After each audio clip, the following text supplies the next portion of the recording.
Live in 5 seconds. 4, 3, 2, 1. Blog Talk Radio.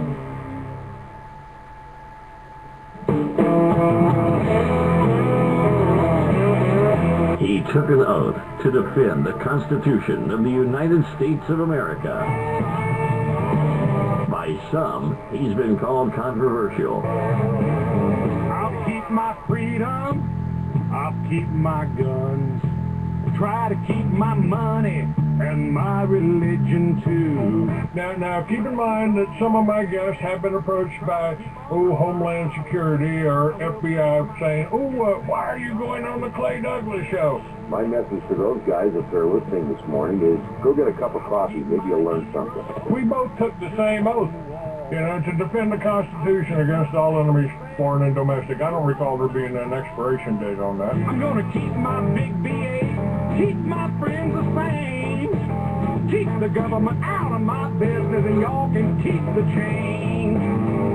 He is the free American, Clay Douglas. We know what we need. We know who to blame. Catch the Free American Hour, weekdays at 7 a.m. Pacific, 10 a.m. Eastern. I'll keep the USA and y'all can keep the change. For the podcast and more details, visit www.freeamerican.com or catch the podcast by phone by calling 832-999-8621. All right. Good morning, ladies and gentlemen. Welcome to another edition of the Free American Hour. I'm your host, Clay Douglas. My guest today is Dr. True Ott. True, are you with me? I surely am. Hi, Clay. How's it going? Well, it's going pretty good. It's interesting. Since we talked yesterday, I went to your site. Now you're into naturopathic medicine, natural remedies. Is that true? Yeah. That's yeah, absolutely. Uh-huh. Okay, and I've been reading up.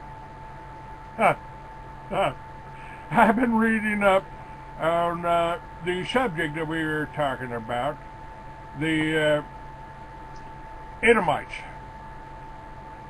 Yeah, critically important information, I submit, and it's because it's when you understand how, let's call them they have systematically kept the truth away from the Christian Israel. You just by the Book of Jubilees for one, the Book of Jasher, all of these very important texts. You follow the history, you find that since the days of the early Christian churches set up by the apostles, by Paul, you see that the Book of Jubilees was critically important to them as basically their bedrock.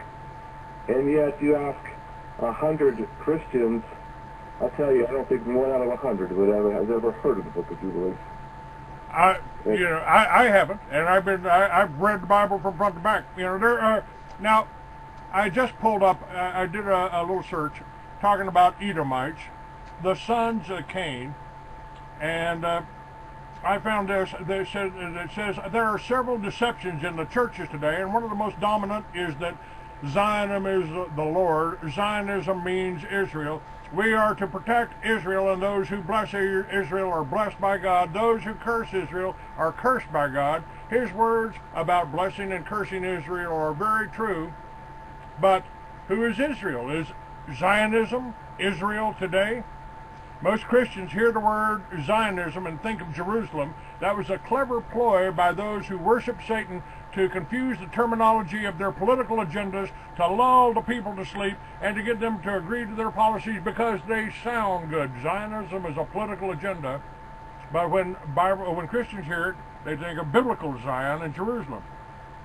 The Zionism became a political agenda of the Bolshevik Illuminati to capture the area of Israel for the Antichrist. In fact, their agenda is to rule the world from Jerusalem. When the Battle of Armageddon takes place, the Antichrist gathers all the world's armies to Israel to fight against the second coming of Christ. At that time, the Antichrist is ruling from Jerusalem. The agenda started back when the Edomite Bolshevik Jews financed Hitler's rise to power and set up the conditions to establish their own nation of Israel for Illuminati rule, which is exactly what happened with the Nazi Holocaust. Who was behind the Holocaust? The Edomite Jews. Why? Because they wanted to get rid of the Torah-believing Jews and establish a Babylonian Talmudic Jewish nation in Israel. And that's what we have today with Zionism. Talmudic Jews ruling, pushing the agenda of the New World Order, and the Illuminati to set up the nation for the rule of the Antichrist. And the Edomite Jews are not real bloodline Jews. Is that... Did I capture this? Sherry Shriner wrote that. Pretty close. Pretty close. There's a few things that I think are a little fuzzy there that in my research need to be clarified. First of all, the word Jew itself. I mean, if you really get to understand that, how that word came about, it's not biblical whatsoever. And you know, I by no means have read every Aramaic early text, but I've read enough to know, and I've talked to scholars who have, Clay, and I'm telling you that the word audium, see, back in the early text there was no hard J, period. There was never a hard J. Jesus was really called Husis or Yahweh, Huwe. Okay? The hard J sound was established actually in the 1700s by individuals. Again, they just basically saw a word called Hudea or Hudeum and basically substitute that for the word Jew throughout all of the scriptures we have now. It's very confusing because there's two possibilities with the word Jew. It could be either a resident of Judea, a citizen, just like a citizen of America could be one of any 5 or 6 nationalities, right? It could be American Indian, it could be Negro, it could be Caucasian, it could be Chinese, it could be Japanese. It doesn't really specify what bloodline they're talking about when you see the word Judean. Judea was a melting pot. There was a huge number of different nationalities there. You have to realize that. So the second confusing part of it, when the early text was interpreted, there was Idumean, which is another term for Edomite. Okay, so you have to go back to the original Greek and the Aramaic text and find out exactly, were they talking about the Judahites or were they talking about the Edomites? And it's very, when you do that, you go back and you see the context. The Edomites were indeed the descendants of Esau from Babylon that took over the temple during the time of Jeremiah the prophet, 600 BC. Now they've, in some form or another, the Talmudic Babylonian Jews, so-called, have been in charge since. They are not Israel. They are Edomites of Esau, Esau's bloodline. The Esau is what they call the serpent seed.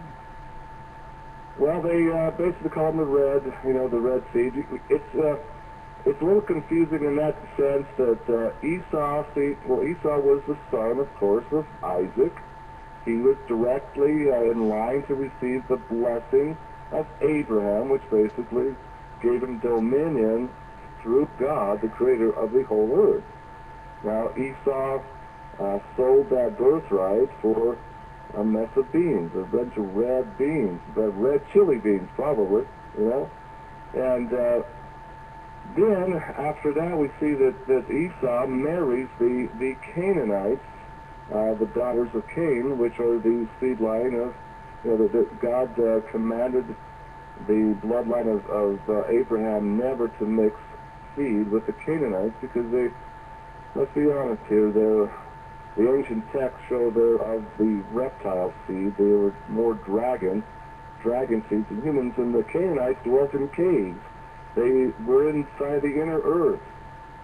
The ancient texts, you can see them coming from Lilith, and all the descriptions of Lilith are basically half human, half serpent.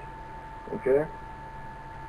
So that's where the mixing began. Esau mixed the seeds. The Edomites became that, they mixed the seed, the pure genetic seed of God into these half-breeds. And that was where it all began to go south. I'm sorry? We're talking about the Bible now. We're talking about Genesis, and then understanding the book of Jubilees. You see how it kind of starts to make sense. Now, what about the statement in Revelations that Jesus warned us about Jews who say they are but are not? That's exactly what they're talking about. They have, again, it goes back to the interpretation of the word Jew. In that particular context, it says these are Judahites, or not Udeans, which are Edomites. So they're going to be claiming to be the true Levitic priesthood. They're going to be claiming the true lineage of Israel. In that sense, the correct interpretation, these are Israelites who say they are Israelites but are not. You see, that's another area where the word Jew has become confusing, because it became a catch-all term. Okay, and it's confusing as can be unless you go back to see the original text. So they're claiming to be the true lineage of Israel, the true priesthood lineage. You might tell people that a lot of this that we're seeing it because the Edomites paid Schofield to redo the Bible with footnotes. Yes. Yes, and it goes back again to who are the Roman Catholics, see? Who are the Jesuits? Who are the people that really gave us the Bible text, who decided which was genuine, quote, and which was spurious? It goes back to the Council of Nicaea. Were there good, honest Christians involved in that council? Yes, there were some, but they were in the minority. The rule of Constantine, they made Christianity become a political tool, and they were doing this again to basically control the masses. They understood for 250 years, okay, they understood that Christianity had become a mighty wave, and there were millions of people converting to Christianity, and it was a movement that they had really no control over, and so they thought, well, we'll take control by putting the cross in front of our banners. We're going to force our way in and become the mother church. That's what happened under Constantine. Constantine was not a Christian. He was never converted. He just realized it was a shrewd political move. In the bloodline of Constantine, we see his genetics coming out of, again, the daughter of King Herod Agrippa, who married up with Titus in the Roman legions. That's the bloodline of Constantine. And wasn't Herod the one that wanted to kill all of the firstborn of the Israelites? That was King Herod Agrippa's father or grandfather. Okay. Yes. But it's that same bloodline.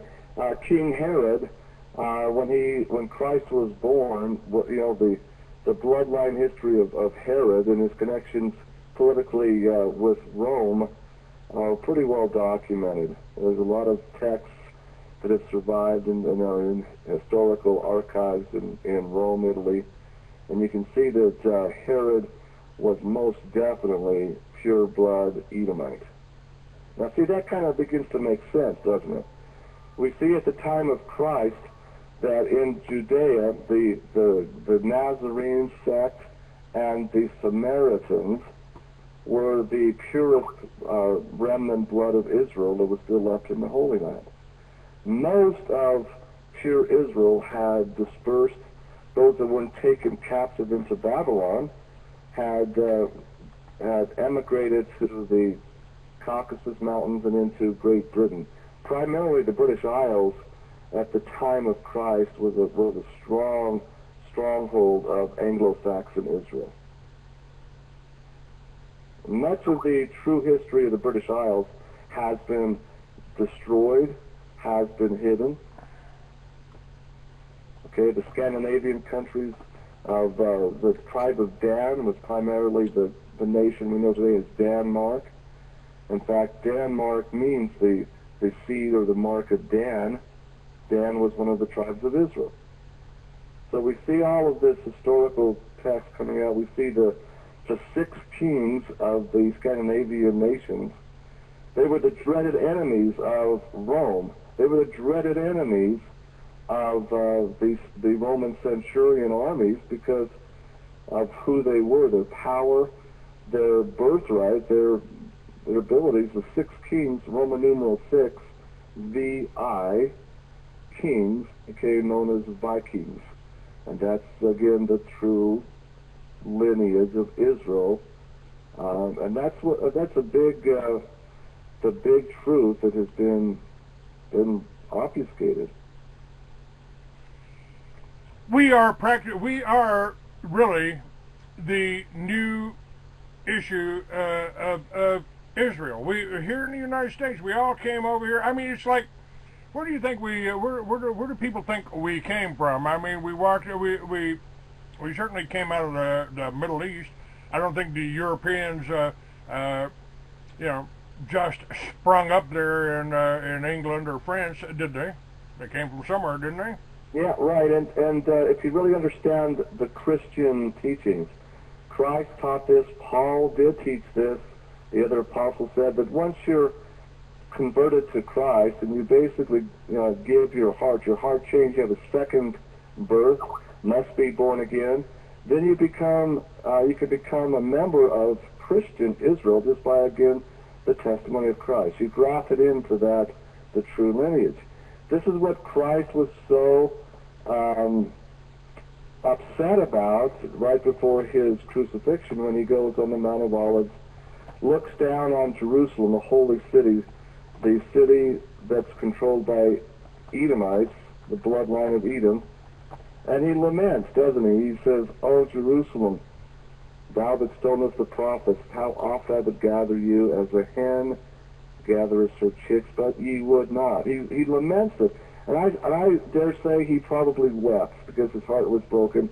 And he gave them a cursing at that point. He said, "Therefore thus thy house is left unto thee desolate." It means that the seed line, the bloodline has been cursed by him to be desolate. He knew that he tried to teach him. He gave him the new gospel of love. He basically fulfilled the law of Moses. There was no need for temple rites. There was no need for sacrificing anymore. So he said, you rejected it, thus your house is left unto you desolate. And you follow that back, he basically confirmed what the other Old Testament prophets had said concerning the Edomite seed. That they would either become a blessing or a cursing. It's up to them completely. But Christ said, this house is left unto you desolate, and Jerusalem will be a curse, a hiss and a byword, a curse unto the whole world. That's exactly what Israel's become. Now, I refer to Israel as a safe house or a safe country for criminals. I've also had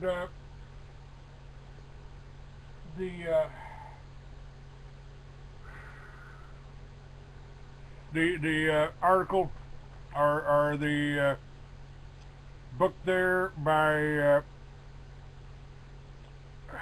I'm missing his name. He talks about Israel being a whole criminal country.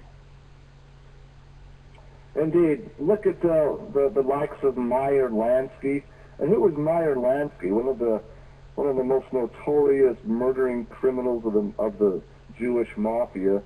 Very, very sinister man with a lot of blood on his hands, including, if you really follow the connecting dots, you see Meyer Lansky had a lot to do with assassinations, and even, the connections to the murder of John Fitzgerald Kennedy.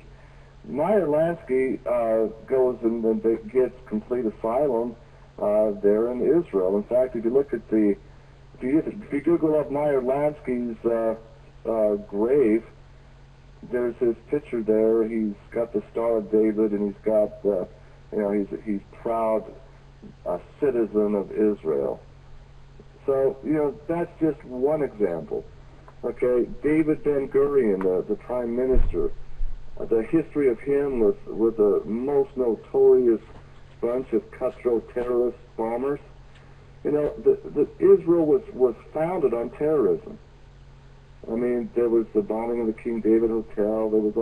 There was just complete terror made out for this thing to be established, and it continues to be the epicenter of world terrorism. It truly does. And the Mossad, the special agency, their whole logo is by way of secrecy, a way of deception, thou shalt wage war. That's their motto. That's exactly the motto of Israel, really. By way of deception thou shalt exist, because they're not God's chosen people. They are not Israel. It's a big, huge deception. How? This is now, I've written about this in Mystery Babylon, and I wondered, and the reason I wrote Mystery Babylon and got that information out was because Homeland Security tried to demonize Christian identity. Now, throughout the Patriot movement, I knew the Jubilee newspaper, the publishers, they went on to publish media, bypass Paul Hall, and they were Christian identity. Carl Kling, who does a lot of music for my show, he was Christian identity. I've never heard the only difference I ever had with any Christian identity was they didn't want to let a woman into our publishing group. And I said, sorry about that. My wife's here. She's in with my magazine, freeamerican.com. You're trying to tell me, and if you think you're going to keep her out, well, you're going to have to kick me out too. And if she can come in here, this woman can come in here. So I got my way, and we settled it without bloodshed. But Christian identity was demonized right next to the militias in the Homeland Security Assessment Report, and that's all included in my book, Mystery Babylon 2. So why would they be attacking a Christian denomination? I mean, they're not exactly snake handlers or doing anything dangerous. The only thing they're saying is exactly what you've said here, that you and I are the descendants of Israel. A lot of people in America are descendants of the Israel. We crossed the Caucasus Mountains and we did exactly what God commanded us. We translated the Bible into every language. Right. It's very, very subtle, the infiltration of these Edomites have done. If you look at the Knights of the Ku Klux Klan, if you look at the skinheads, the neo-Nazis, they've been infiltrated and been controlled by Edomites. This is amazing. And so they go out during the 60s, during the civil rights movements, you have all of these cross burnings. The white supremacists have spouted off, oh, we are true Israel. We hate Jews. We hate Negroes. So they use the big N-word, right? And so they again made this rhetoric that we're just talking about here, the truth of the rhetoric, into a realm of crazies, a realm of dangerous white supremacists. When I start writing about this and talking about this, the biggest complaint I get is, Dr. Rod, don't you know that this is white supremacy? This is neo-Nazi language? Well, I understand that, but you go back and see where it had become demonized. It's again by infiltration. We're not talking about, the truth of Jesus Christ is all people are equal. Equal love to, equal rights to black men? Absolutely. Can Jews become Christian? Absolutely. We hate none of them. True Christians really understand equal opportunity here. But see, it's a subtle move to demonize, and it was the same thing. You can attest to this with the militia movement. They infiltrated the militia movement. They became violent. They had these agent provocateurs out there doing bombs, and we're talking about the Oklahoma City boys. If you, and you know what I'm talking about. That's right. They tried. We had just started the militia movement, and then they on April 9th trade the federal building there to demonize us again. It was the whole thing. And that's what I've told people. I absolutely agree. I had, when I started militias and advertised it in the Free American magazine, the people would call me up and go, "Clay, is there a militia in my area that I could join?" And I said, "Look, if you're joining the militia and you're forming the militia and you haven't, and there's 10 people in it, and you haven't known everybody your whole life, one of them is a Fed sent in to set you up, or ADL, and they're all Edomites. They pose. It's like, I've never hurt anybody. I've never killed anybody. I've never done anything I've never stolen from anybody. Had business deals that went wrong, forces beyond my control. So, people have, you make a donation, I don't guarantee that you're going to get it back. We're fighting a war here. We're fighting a battle here. And the people that are saying, "Oh, we want to go out and kill all the Jews. We need to kill all the Jews. We need to kill all the Mexicans," that makes you just as evil as the people you're talking about. The people we're talking about, the New World Order, the war machine. These people are making money off creating weapons, using weapons, and to take over natural resources. They took over hemp in this country. They took over oil in this country. They banned alcohol. They banned hemp. Like you said, I love your story about Henry Ford. He created a hemp car. We could be traveling and running, and the farmers could be making the money off of the hemp. Oh, indeed. And yesterday I went out on my show, and for the first hour, I read a portion of Muammar Gaddafi's Green Book concerning his ideals about women. His writings in the Green Book about women and about minorities and about why there's really no sports coliseums and sports arenas in the so-called Switzerland of the Middle East, Libya. He explains why, and my goodness, I wouldn't give the name of the author. I read the text, and I wanted to see if anybody could figure it out who it was. The chat lines, all of this, they came in and they thought it was people like Gandhi, like David O. McKay of the Mormon Church, because it was so beautifully written, defining the roles of women from the Creator's standpoint, and how, if you want to have society flower and blossom, you've got to have the flowers themselves blossom and promote. It's a radical departing from traditional Muslim thought that keep women subservient, keep them hidden. Now, Gaddafi was just the opposite. He promoted women and femininity in a powerful way. I read that to my audience yesterday, Drew, because I'm sorry, Clay. Why? That's all right. I don't know why I'm saying that. I have a friend named Drew here. I talk to him a lot.